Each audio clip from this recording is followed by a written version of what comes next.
I told my husband how many men are at the women's conference. Tinatanong niya yung kanyang asawa kung ilang lalaki meron sa women's conference. My husband said next year he's coming to the women's conference. Si Pastor Larry, ang kanyang asawa, pupunta dito sa susunod na women's conference. Amen? It is Amen. a privilege and an honor to be with you tonight. Isang karangalan, makasama po natin siya ngayong gabi sa ating gawain. I'm so thankful for everyone that is here, Siya ay nagpapasalamat sa bawat isa sa inyo na naririto. for every woman and every man. Sa lahat ng kababaihan at mga kalalakihan. God is good, amen? Mabuti ang Diyos. Amen. I want to talk to you tonight. Gusto niya mangusap sa inyo ngayong gabi, Lessons from a woman who changed everything with one act of kindness. isang aral mula sa kababaihan na binago ang kasaysayan sa kanyang kabutihan. Our conference is serving with excellence. Ang ating konferensya ay pinamagatan ng paglilingkod na may husay o kahusayan. And I want to introduce to you tonight the most remarkable woman in the entire Bible. At gusto niyang ipakilala sa inyo ngayong gabi ang isang kababaihan na tumatak sa Biblia. This woman has no name and we do not even know what she looked like. Ang babaeng ito ay walang pangalan at hindi natin alam kung ano ang kanyang itsura. We do not know how old she was or where she was from except for a little town called Shunem. Hindi natin alam kung taga saan siya, basta sinabi ng Biblia siya ay babae na taga Shunamita. The Bible calls her the Shunammite woman. At sabi ng Biblia, isa siyang babaeng taga Shunamita. And I think that's intentional. I think that's in the Bible and it is intentional. Palagay niya, ito ay isang intensyon kung bakit ito lang ang kwento sa Biblia. This story is not about her name. Ang kwentong ito ay hindi patungkol sa kanyang pangalan. It is about her character. Ito'y patungkol sa kanyang katangian. It's about the way she lived and the way she served. Kwento kung paano siya maglingkod at mamuhay. Today's message, everything we see is about the big moment. Ang mensaheng ito ay makikita natin patungkol sa isang malaking kaganapan o pangyayari. I want to talk to you tonight about what happens before the big moment. Gusto niyang mangusap sa inyo ngayong gabi kung kung anong kwento bago ang malaking pangyayari. It is about all the meals that she served to the man of God before she knew a miracle was on its way. Ito ay patungkol kung paano siya naglingkod sa isang lingkod ng Diyos bago niya natanggap ang mga himala. It's about the decision that she made day after day, Ito yung kwento patungkol sa isang desisyon na kanyang ginawa sa bawat araw. quietly, faithfully, without keeping score. Tahimik na naglilingkod na may katapatan sa Diyos. She wanted to give her best to God and to the work of God. Gusto niyang ibigay ang mabuti para sa Diyos at sa gawain ng Diyos. It's about the room that she built for the man of God before she knew a resurrection was coming. Kwento ng isang silid na kanyang ibinigay sa lingkod ng Diyos bago ang muling pagkabuhay. Many of us want a breakthrough. Gusto natin ng maraming pagpapala o tagumpay. We want an open door. Gusto natin ng isang bukas na pintuan. We want to see God move in our homes, our families, and our churches. Gusto natin na kumilos ang Diyos sa ating tahanan, sa ating pamilya at sa ating mga iglesia And our generation. at sa ating henerasyon. But this woman teaches us something we desperately need to hear. Pero ang babae ito, tinuruan tayo ng mga kwento na hindi natin kailanman naririnig. The breakthrough is almost always Ang tagumpay ay palaging naririyan. preceded by faithfulness that no one saw. Kasunod ng matapat na paglilingkod na walang nakakakita. She started with a meal. Siya ay nagpasimula ng isang hapag o pagkain. She had a room built for the man of God. Siya ay nagpagawa ng isang silid sa lingkod ng Diyos. And in the room, she put a bed and a table, a chair, and a lamp. At doon sa isang silid na yon, naglagay siya ng lamesa, ng upuan, at ng isang ilawan. And that is where the miracle started. At doon nagsimula ang isang himala. It didn't start with a prayer meeting. Hindi yan nagsimula sa isang samahan ng pananalangin. It didn't start with some grand announcement. Hindi yan nagsimula dahil mayroong kapahayagan. It started with a woman who opened her eyes, Ito ay nagsimula sa isang babae na binuksan ang kanyang paningin made a decision, and gave her best. at gumawa ng isang hakbang ng mayroong mainam na hakbang. She did it quietly, faithfully, without being asked. Gumawa siya tahimik ng may katapatan ng walang sino mang ang humingi. She did it with one simple act. Gumawa lamang siya ng isang simpleng paggawa. She decided to serve. Siya ay nagpasya na maglingkod. Ephesians 5:15. Sabi ng Epeso, Kabanata 5, talatang 15, So be careful how you live. kaya mag-ingat kayo kung paano kayo mamuhay. Don't live like fools, Huwag kayong mamuhay tulad ng mga mangmang, but like those who are wise. kundi tulad ng marurunong. Make the most of every opportunity in these evil days. Huwag ninyong sayangin ang panahon nyo. So it begins with seeing the opportunity. Kaya tingnan ninyo kung ano yung merong oportunidad. It begins with opening up our eyes. Nagpasimula siya na buksan yung kanyang paningin. And a man or woman of God of excellence notices what God is doing. Ang babae o lalaki ng Diyos na merong kausayan, nakikita niya kung anong ginagawa ng lingkod ng Diyos. And they do not let that moment pass them by. At hindi niya hinayaan na lumipas yung pagkakataon na yun. This woman saw a need, Ang babaeng ito, nakita niya ang pangangailangan and she talked to her husband about it, at kinausap niya yung kanyang asawang lalaki patungkol dito and that she did something about it. at gumawa siya ng kakaibang bagay patungkol dito. That's it. That's what she did. Yun lamang yung kanyang ginawa. God took that one act of faithful service Gumawa ang Diyos, kumilos ang Diyos dahil sa katapatan ng paglilingkod niya and turned it into a story that is still being told thousands of years later. at ginawa itong mainam na kwento na 2,000 taon nang nakalilipas. I want to talk to you tonight about what it means to serve with excellence. Gusto niyang mangusap sa inyo ngayong gabi, ano ba ang meron sa paglilingkod ng may kahusayan? Not just going through the motions, Hindi lamang tayo sumasama sa isang pagkilos, not showing up because you have to. hindi tayo sumasama o kumikilos dahil kailangan, Say, oh man, it's church time. I have to go. o oras na mga kapatid ng pagsimba, pupunta na ako. We should say, oh, it's church time. I get to go.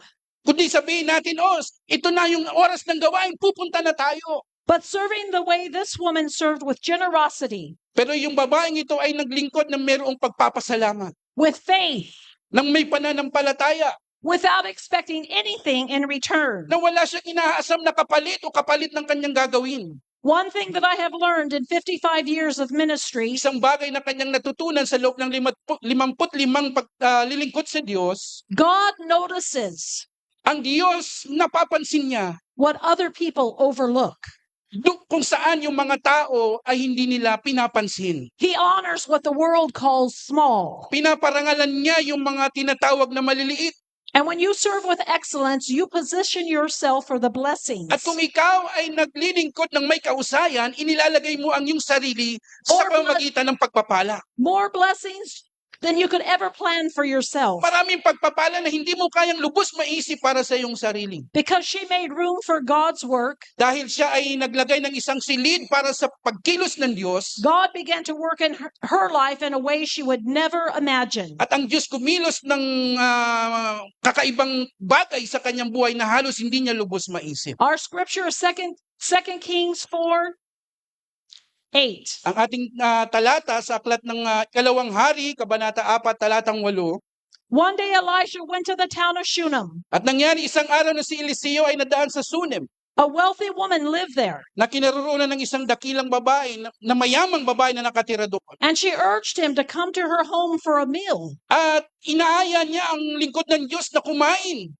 I think this woman must have been a Filipina Siguro yung babaeng ito ay Pilipina because she was hospitable. dahil siya ay isang matulungin. The Bible says after that, Wika ng Biblia, pagkatapos nito, whenever the man of God passed by her way, na kapag ka ang lingkod ng Diyos na ito ay dadaan sa kanila, he would stop for something to eat. tumitigil ito para kumain.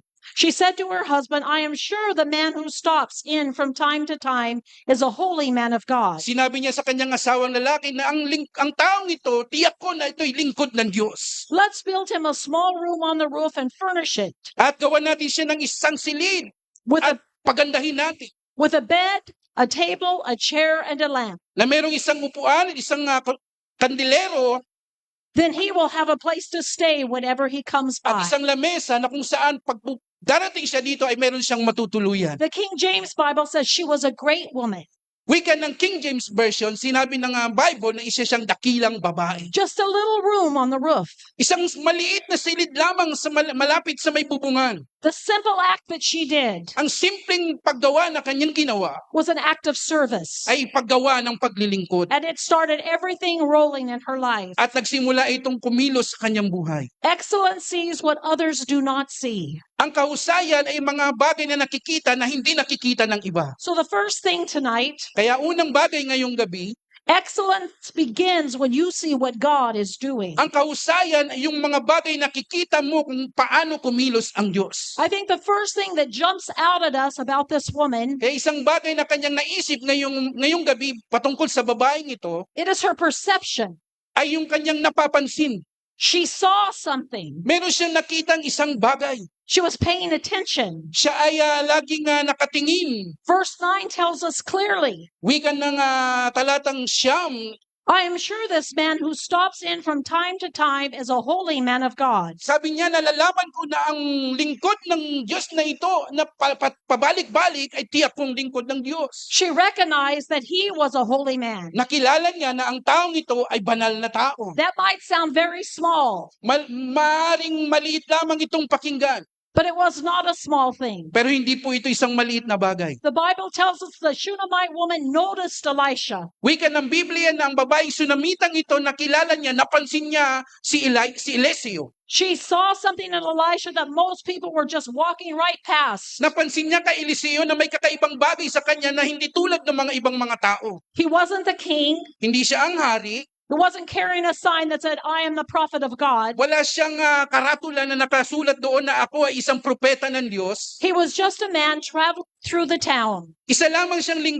lingkod ng Diyos na naglalakbay doon sa kanilang lugar. But she was paying attention. Pero ang babaeng ito, nakatuon siya sa lingkod ng Diyos na ito. Excellence begins with noticing. Ang kahusayan ay nagpapasimula kapag ikaw ay may napapansin. Before she ever served, she saw. Bago siya naglingkod, meron siyang nakita. I think that is so important tonight At sa tingin niya, yun yung napakahalaga ngayong gabi. because many people miss what God is doing Dahil maraming mga tao ang nakakaligtaan nila kung papaano at ano ang kinikilos ng Diyos. because they are so distracted, Dahil sila ay abala.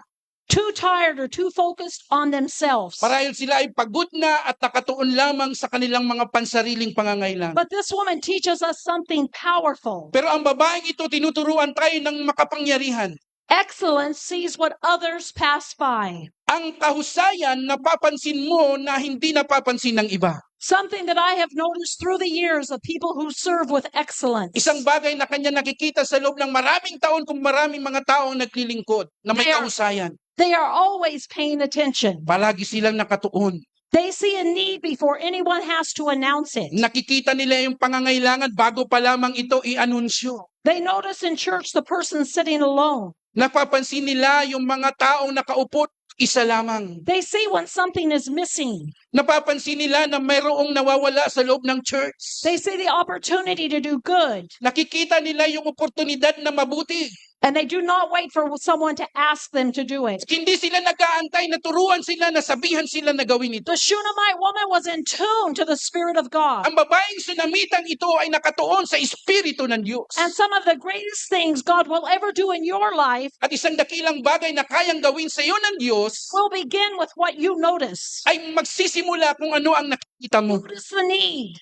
Pansinin mo yung pangangailangan. Notice the opportunity. Pansinin mo yung oportunidad. Notice that person that everyone is ignoring. Pansinin mo yung mga taong hindi pinapansin. Notice an open door that God has opened. Pansinin mo yung mga pintuang bukas na pinuksan ng Diyos. Notice that nudge of the Holy Spirit. Pansinin mo yung pagkilos ng banal na Espiritu. And notice where God is moving. At pansinin mo kung paano kumikilos ang If it's Diyos. in your home, Kung yan ay iyong tahanan, if it's in your church, kung sa iyong iglesia, if it's in your family, your generation. sa iyong pamilya at sa ating henerasyon. Some of you have been asking God, God, do something big in my life. Marami sa inyo nagtatanong, Panginoong Diyos, gumawa ka ng malaking bagay sa aking buhay. And maybe He's saying to you tonight, At maaaring sabihin niya sa inyo ngayong gabi, start by noticing what is right in front of you. pansinin mo ano yung mga bagay na nasa harapan mo. Notice that hurting person. Pansinin mo yung mga taong nasasaktan. Notice the burden that your husband is carrying. Pansinin mo yung kabigatan na dala-dala ng iyong asawang lalaki. Notice the child who needs prayer. Pansinin mo yung isang bata na nangangailangan ng panalangin. Notice that lonely person. Pansinin mo yung malungkot na tao. Notice the place where God wants you to step into. Pansinin mo yung lugar na kung saan dadalhin ka ng Diyos. She was spiritually perceptive. Siya ay espiritual na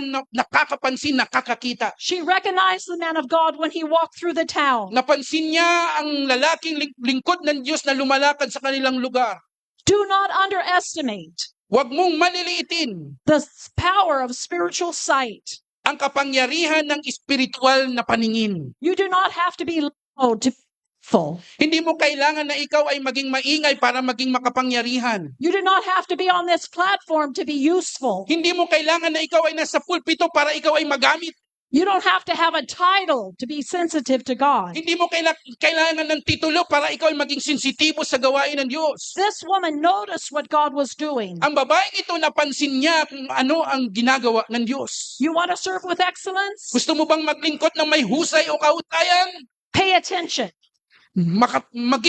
Mapansinin ka o Sharpen your perception. magbigay ka ng pansin at patalaksin mo Ask God to show you the needs. ang iyong paningin at hingin mo sa Diyos kung ano yung pangangailangan. The needs that nobody is seeing. Pangangailangan na hindi nakikita ng iba. Ask Him to open your eyes to the people He's sending across your path. Hiningin mo sa Diyos na buksan ang iyong paningin para makita ang mga taong ipinapadala sa iyo. The Shunammite woman could have been like everyone else and let the man of God walk right by. Maaaring yung babaeng Sunamitang ito ay maging ibang babae at wag na lang pansinin yung lingkod ng Diyos na lumalakad sa Do you kanilang ever lugar. notice sometimes there's a piece of paper on the floor?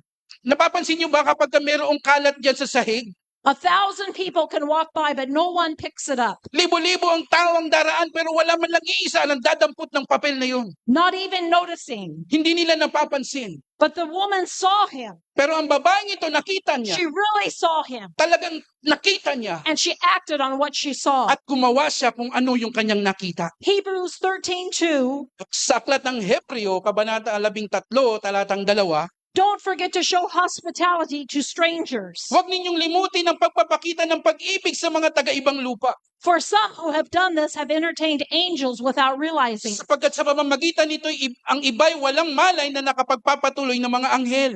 God will send people across your path on purpose. Ang Diyos may mga taong pinapadaan sa ating mga daraanan na may layunin. The question tonight is, are we paying close enough attention to notice? Ang katanungan ngayong gabi ay napapansin ba natin ito? So excellence begins with perception, Kaya ang kahusayan nagpapasimula yan sa mga bagay kung ano yung ating nakikita. begins with seeing. Kung ano yung ating napapansin. And the second thing is we have to make room for what God is doing. At pangalawang bagay, kinakailangan na gumawa tayo ng silid kung ano yung ginagawa ng Diyos. And that's what I love about this woman. At ito yung kanyang gusto sa babaeng ito. 2 Kings 4, 9, and 10. Sa aklat ng Ikalawang Hari, Kabanata 4, Then the woman said to her husband, "Listen, I believe that this man who often eats with us is a holy man and serves God." at sinabi niya sa kanyang asawa, narito ngayon, aking nahahalata na ito'y isang banal na lalaki ng Diyos na nagdadaan sa ating palagi. We should make the small room on the roof of our house for him.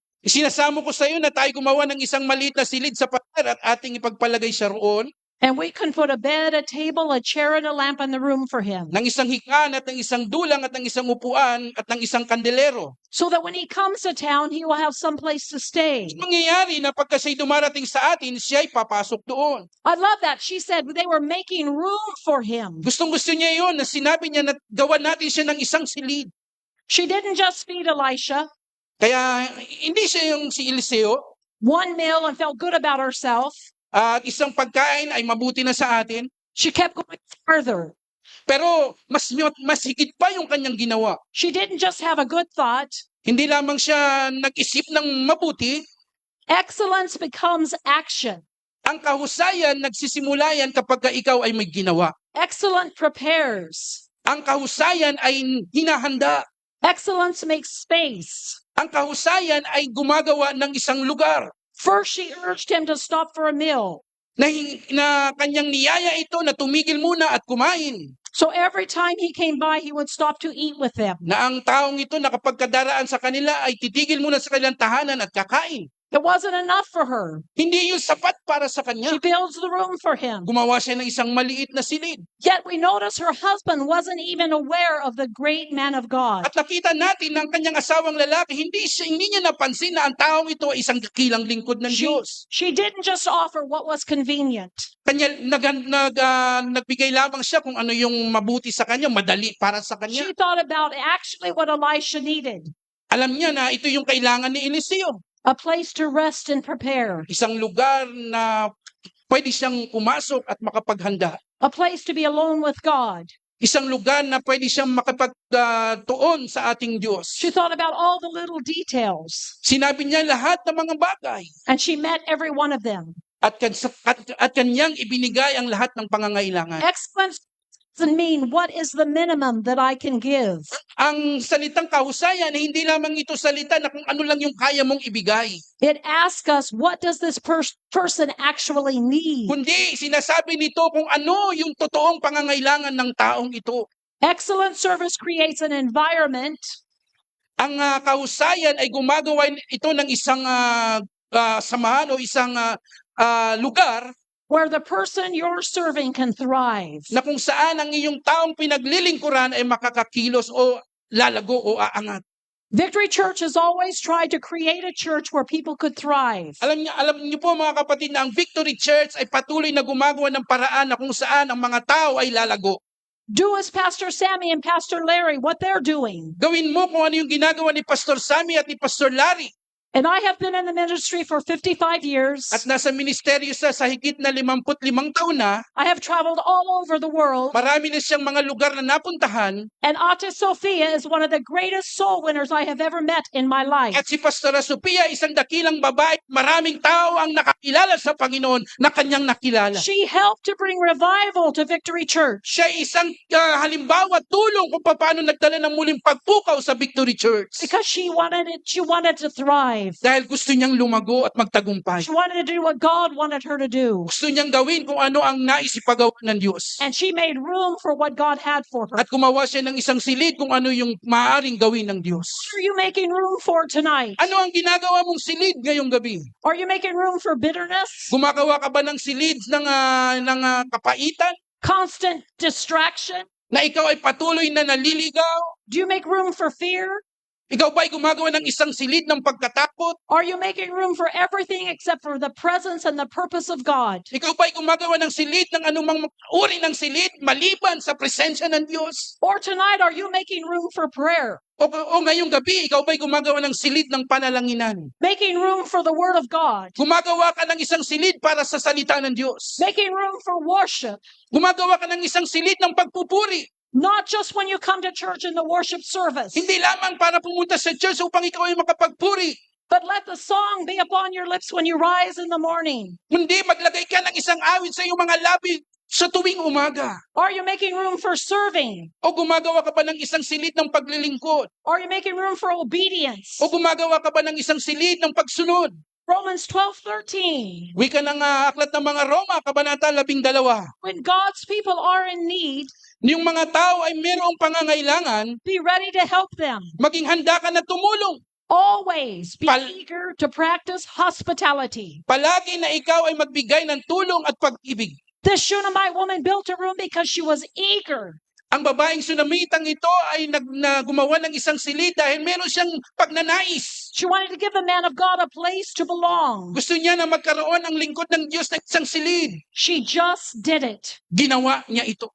That is excellence. Yun ay kahusayan. Sometimes the room that God wants Minsan, ang silid na gusto ng Diyos is not a room in your house. ay hindi silid ng inyong tahanan, It is the room in your heart. kundi isang silid sa iyong puso. You have to make room in your thoughts, Kailangan mong maglagay ng isang silid sa iyong kaisipan. room in your emotions, Isang silid sa iyong damdamin. room in your habits, Isang silid sa iyong palagiang ginagawa. room in your path, Isang silid sa iyong daraanan. and room in your plans. At isang silid para sa iyong mga You plano. have to say, Lord, work in me. Sabihin mo, Panginoon, kumilos ka. Change me, shape me, Baguhin mo ako, hubugin mo ako. rearrange me, Ayusin mo ang aking buhay. clean out what needs to go, Alisin mo yung mga bagay na dapat alisin. and build in me what you want. At magtatag ka ng mga bagay na gusto mo. That is not always easy, Hindi yan palaging madali, but it is always worth it. pero isa yung karapat. When you make room for God, Kapag ka ikaw ay gumawa ng isang silid para sa Diyos, you are making room for growth. ikaw ay gumagawa ng isang silid ng paglago. Colossians 3:23, Sa aklat ng Kolosas, work willingly at whatever you do. anuman ang inyong ginagawa, as though you were working for the Lord rather than for people. ay inyong gawin ng buong puso na gaya ng Panginoon at hindi sa tao. As though you were working for the Lord. Na ito'y inyong ginagawa para sa Panginoon. That changes everything. Yan ay kayang baguhin ang lahat ng bagay. When our audience is God, Kapag ang ating taga-masid ay ang Diyos, when you're bringing your best to Him, kapag ibinigay mo ang iyong lahat ng best para sa Panginoon, the standard is no longer what people will notice. yung mga tao hindi nila mapapansin, The standard is what God deserves. kundi ang mapapansin lamang nila ay yung kabutihan para sa Diyos. A woman of excellence brings her best every time. Ang babaeng merong kahusayan, ibinibigay niya palagi yung best uhusay. Excellence serves, number 3, without expecting a reward. Pangatlo, ang kahusayan o ang paglilingkod ng may kahusayan ay hindi umaasam ng kapalit o gantimpala. Maybe you have served and you felt unseen. Nobody saw. Marahil ikaw ay naglingkod at tingin mo hindi ka napapansin at walang nakakakita. God saw. Nakikita ka ng Diyos. So we're going to see the next scene of this woman's story. At makikita natin dito sa kwentong ito, sa susunod na kwento ng babae. Elijah is moved by this woman's generosity. At si Eliseo ay kumilos dahil sa kabutihan ng babaeng ito. He wants to do something for her. Meron siyang gustong gawin para sa kanya. 2 Kings 4:13, Sa aklat ng Ikalawang Hari, Kabanata 4, Elisha said to Gehazi, sinabi ni Eliseo sa kanyang alipin na si Gehazi, ask her what you can do for her, what we can do for her. tanungin mo siya kung ano yung maaari nating gawin para sa kanya. Does she want me to put in a good word for her to the king Gusto ba niya na magsalita ako ng mabuti para sa kanya sa hari or the commander of the army? o sa punong kawal ng mga hukbo? She said, no, my family takes good care of me. At siya'y sumagot, ako'y naninirahan kasama ng aking kababayan. She told the man of God, I have a home among my own people. Sinabi niya sa lingkod ng Diyos na meron akong tahanan para sa aking mga kababayan. In other words, she's saying, I'm fine. I don't need anything. Sinabi, sa ibang salita, sinabi niya, okay lang ako, hindi ko kailangan ng anumang bagay. I was not serving you to get something back. Hindi ako naglingkod sa iyo para meron akong makuha sa iyong kapalit. That is a mark of true excellence. Yan yung tatak ng tunay na may kahusayan. It is not done with one eye Hindi lamang yan nagagawa sa isang paningin on what you might receive in return. kung ano yung kaya mong matanggap o maibalik sa iyo. The Shunammite woman served Elisha because she recognized the need that he had. Ang babaeng sunamitang ito naglingkod sa lingkod ng Diyos dahil sa mga bagay na kung ano yung nakikita niya. And she had the capacity to meet it. At meron siyang kakayanan na ipakita ito. And that was enough for her. At yun ay sapat na para sa kanya. I have been doing ministry for a long time. At nasa ministry siya sa loob ng maraming taon. And I want to speak tonight to the women in this room who are tired. At gusto niyang mangusap sa mga kababaihan na nasa silid na ito na pagod na. Not just physically tired. Hindi lamang sa pisikal na ikaw ay pagod. I mean the kind of tired that comes from giving and giving and giving and feeling like nobody notices. Kundi isang uri ng kapaguran sa pagbibigay at pagbibigay na hindi napapansin ng iba. The kind of tired that comes from serving faithfully month after month. Isang uri ng kapaguran ng paglilingkod na may katapatan ngayong buwan at susunod pang mga buwan. Watching other people receive recognition for work that you have been quietly doing for years. Na ikaw ay pagod na at nakikita mo yung mga tao na napapansin na kung saan ikaw yung gumawa noon. You showed up, you prepared, Ikaw yung nagpakita, ikaw yung naghanda, you came early, you stayed late, at ikaw ay dumating dito ng maaga at ikaw yung huling uuwi. you filled the gap that no one saw, Pinupunan mo yung puwang na hindi nakikita ng iba. you served in ways that no one ever noticed. At naglingkod ka ng tapat na paglilingkod na hindi napapansin ng iba. Are you tired? Pagod ka na ba?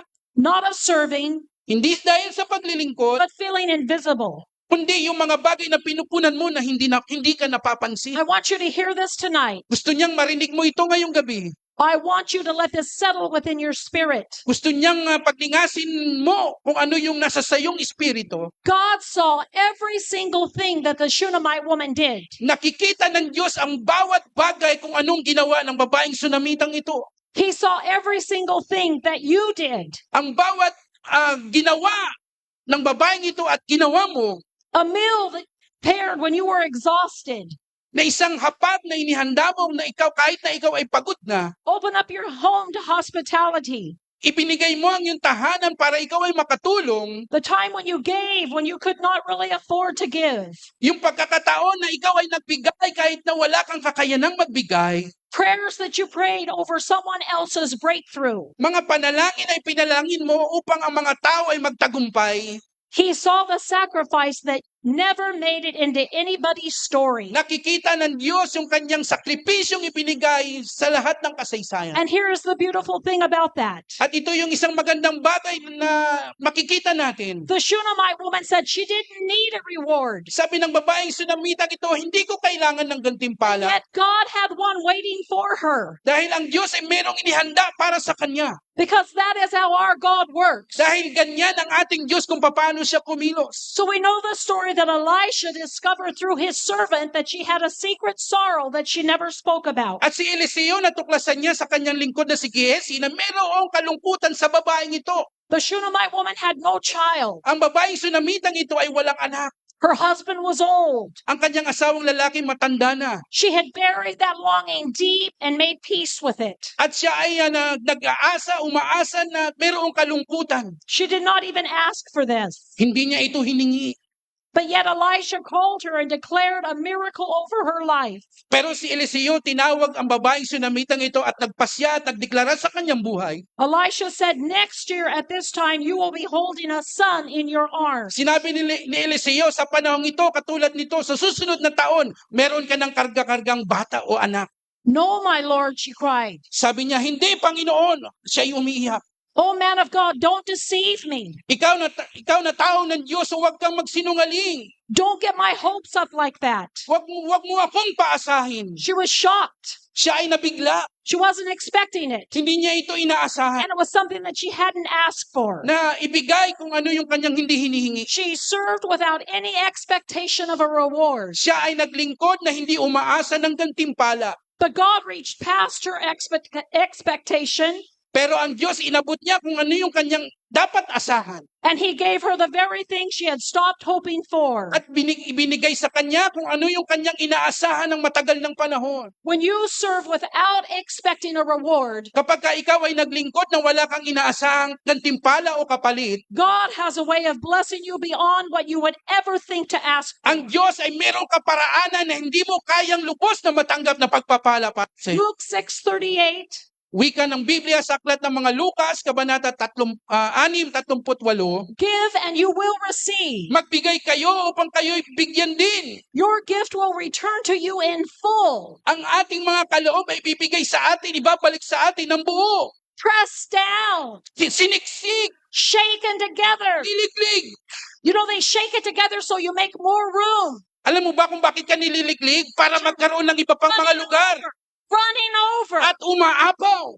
poured into your lap. Umaapaw sa iyong mga paana. The amount you give will determine the amount you get returned. Ang sukat na iyong ibinigay ay siya ring sukat na ibabalik sa iyo. Matthew 6:4. Sabi ng Biblia sa aklat ng Kabanata 6, talatang 4, Give your gifts in private, magbigay ka ng lihim and your Father who sees everything at ang iyong ama ay na nakakita sa lahat will reward you. ay gagantimpalaan ka. The woman gave a room. Ang babae ay nagbigay ng isang silid. God gave her a son. Ang Diyos pinagkalooban siya ng anak. She went above and beyond, Higit pa sa kanyang inaasahan and God went further than she could have ever imagined. at ipinagkaloob sa kanya ng Diyos yung mga bagay na hindi niya kayang lubos maisip. That is the principle tonight of excellent service. Yan yung prinsipyo ng paglilingkod na may kahusayan. Serve without keeping score. Maglingkod ka na walang gantimpala na inaasam. Trust God to write your reward. Magtiwala ka sa Diyos at ang Diyos ang magagantimpala sa iyo. He sees everything. Nakikita niya ang lahat ng bagay. He doesn't just see the people that are receiving the applaud. Hindi lamang niya nakikita yung mga tao na tumatanggap at pinapalakpakan. He sees everything. Nakikita niya ang lahat ng bagay. The Shunammite woman did not serve Elisha to get a son. Ang babaeng Sunamitang ito, hindi siya naglingkod kay Eliseo para makatanggap ng anak na lalaki. She had buried that hope years ago. Marami na siyang taon nang lumipas na inaasahan ito. She was content. Siya ay kontento na. She was not keeping score. Hindi na siya umaasa pa. And because she was not keeping score, At dahil hindi na siya umaasa, because she had completely released her service for any expectation of return, dahil ang kanyang paglilingkod na ipinibigay sa lingkod ng Diyos na ito, hindi siya umaasa ng kapalit. God was free to reward her Ang Diyos, binigyan siya ng pagpapala that went beyond anything she would want in her heart. na may kalayaan na halos hindi niya lubos at matanggap sa kanyang puso. Stop keeping score tonight. Huwag ka nang wag tigilan mo na magkaroon ng gantimpala, mag-isip ng gantimpala. Help God to bless you. Hayaan mo na ang Diyos ang magpala sa iyo. Let Him reward you Hayaan mo na ang Diyos ang in ways maggantimpala that sa you iyo. cannot even imagine. Yung mga bagay na hindi mo kayang lubos A maisip. woman of excellence Ang mga kababaihan na may buong husay.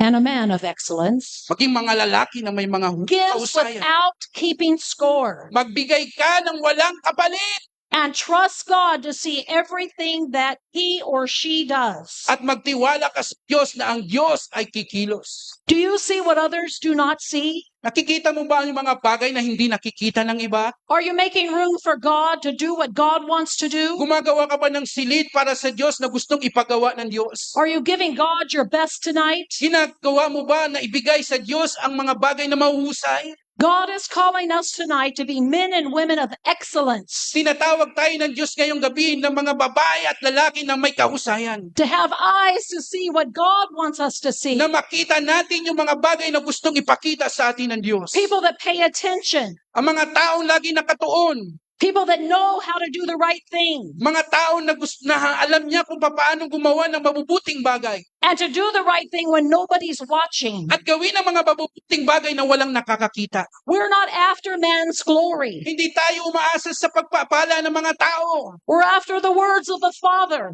Tayo ay umaasa sa salita ng Diyos. Well done, thou good and faithful servant. Sasabihin ng Diyos, mabuti at tapat na lingkod. Nothing in this world matters. Walang mas mahalaga sa daigdig na ito. Someday we're going to leave this body. This tent's going to be folded up and put away. Aalis tayo sa daigdig na ito. Ang ating katawan ay mabubulok sa lugar na ito. And I will stand before my Father. At haharap tayo sa harapan ng ating Ama. And all I want to hear At ang gusto lamang niyang marinig, is, well done, my daughter. mabuti ang iyong ginawa, aking anak. Well done. Mabuti. You have fulfilled what I've called you to do. Nagawa mo yung aking ipinapagawa para sa That's iyo. the only thing that matters to me. Yun lamang yung mahalagang bagay para sa Kanya. But more than that matters to Him. Pero ang lahat ay ng mga bagay para sa Diyos. When you give and you sacrifice, Pagka ikaw ay nagbigay at nagsakripisyo, when you serve and no one sees, na kapag ikaw ay naglingkod ng wala nakakakita,